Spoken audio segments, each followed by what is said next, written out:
इस वीडियो में बुद्धि बलवती सदा पाठ का अध्ययन करते हैं। बुद्धि बलवती सदा, सदा मीन्स हमेशा, बुद्धि बलवती कि बुद्धि हमेशा बलवान होती है। अस्ति देवलाख्यो ग्रामः तत्र राजसिंहा नाम राजपुत्रा वसति स्म। देउल नाम का एक गांव था। अस्ति पहले आ जाता है तो वो पास्ट टेंस में माना जाता है, तो भूतकाल। देउल नाम का एक गांव था। तत्र राजसिंहा नाम राजपुत्रा वसति स्म। वहाँ राजसिंह नाम का एक राजपुत्र रहता था। एकदा केनापि आवश्यक कार्येण तस्य भार्या बुद्धिमती पुत्र द्वयोपेतां पितृगृहं प्रति चलिता।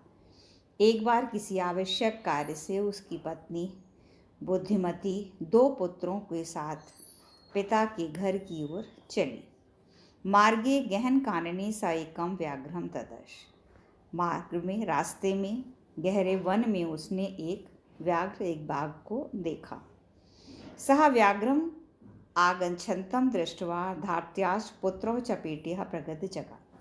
उसने बाघ को आते हुए देखकर ढिठाई से, झटता से दोनों पुत्रों को थप्पड़ मारकर कहने लगी उनसे, दो थप्पड़ मारे उनके गाल पे और कहा, कथम एकैकशो व्याघ्र भक्षणाय कलहम कुर्ता। क्यों एक ही एक व्याघ्र खाने के लिए क्यों व्यर्थ में कलह कर रहे हो? तो तुम लोग आपस में क्यों बहस कर रहे हो कि हम एक एक बाघ को खाएंगे? अयम एकम अस्त तावत विभज्य भोजिताम। यह एक ही है, आपस में विभाजन, आपस में बांटकर खा लो। पश्चात अन्नो द्वितीया कश्चित लक्ष्यते। बाद में कोई दूसरा खोज कर दे दूंगी। फिर से देखते हैं। देउल नाम का गांव था। वहाँ राजसिंह नाम का राजपुत्र रहता था। एक बार किसी आवश्यक कार्य से उसकी पत्नी बुद्धिमती अपने दो पुत्रों के साथ पिता के घर की ओर चली। रास्ते में गहरे वन में उसने एक बाघ को देखा। उसने बाघ को आते हुए देखकर ढिठाई से दोनों पुत्रों को थप्पड़ मारकर कहा कि क्यों एक एक बाघ को खाने के लिए कलह कर रहे हो? यह एक ही है, इसे एक ही आपस में बांटकर खा लो, बाद में दूसरा ढूंढा जाएगा।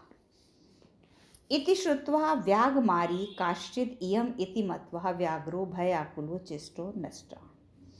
इति श्रुत्वा, यह सुनकर, ये व्याघ्रमारी है, ये बाघ की मारने वाली है, बाघ की हत्या करने वाली है, ऐसा मानकर, इति मत्वा व्याघ्रा, ये मानकर, व्याघ्रा भयकुल चित्तो नष्टा, कि वह बाघ जो है वो भय से व्याकुल होकर भाग गया। निज बुद्धिया विमुक्ता सा भयात व्याघस्य भामिनी अन्यो अपि बुद्धिम न लोके मुंचति महतो भयात। इसका पहले अन्वय देखते हैं। सा भामिनी व्याघस्य भयात निज बुद्धिया विमुक्ता अन्य अपि बुद्धिमान लोके महत भयात मुच्यते। तो सह भामिनी व्याघस्य भयात, वह स्त्री, सुंदर स्त्री, बाघ के भय से, व्याघ्र से भय, बाघ के दे भय से निज बुद्धिया भुक्ता, अपनी बुद्धि के द्वारा मुक्त हो गई। अन्य अपि बुद्धिमाना लोके महत भयात मुच्यते। अन्य बुद्धिमान व्यक्ति भी लोके, संसार में, महान भय से मुक्त हो जाते हैं। बुद्धिमान व्यक्ति भी संसार में, जो जितने बुद्धिमान व्यक्ति हैं वे भी महान भय से मुक्त हो जाते हैं। भयाकुलम व्याघ्रम दृष्ट्वा कश्चित धूर्ता शृगाला हसन आह। भय से व्याकुल बाघ को देखकर कोई धूर्त सियार हंसता हुआ बोला, भवान कुता भयात परिता। अरे आप भय से क्यों भाग खड़े हुए? फिर से देखते हैं। देउल नाम का एक गांव था। वहाँ राजसिंह नामक राजकुमार रहता था। एक बार किसी आवश्यक कार्य से उसकी पत्नी बुद्धिमती दो पुत्रों के साथ पिता के घर की ओर चल पड़ी। रास्ते में गहरे जंगल में उसने एक बाघ को देखा। आते हुए बाघ को देखकर उसने धृष्टता से अपने पुत्रों को थप्पड़ मारकर कहा कि एक एक बाघ खाने के लिए किस लिए झगड़ा कर रहे हो? ये तो एक ही बाघ है, इसे बांटकर खा लो, बाद में किसी दूसरे को खोज लेंगे। यह सुनकर यह कोई बाघ की हत्यारिन है ऐसा मानकर डर से व्याकुल बाघ भाग गया। वह स्त्री बाघ के भय से अपनी बुद्धि के द्वारा ही मुक्त हुई। अन्य बुद्धिमान व्यक्ति भी संसार में महान भय से मुक्त हो जाता है।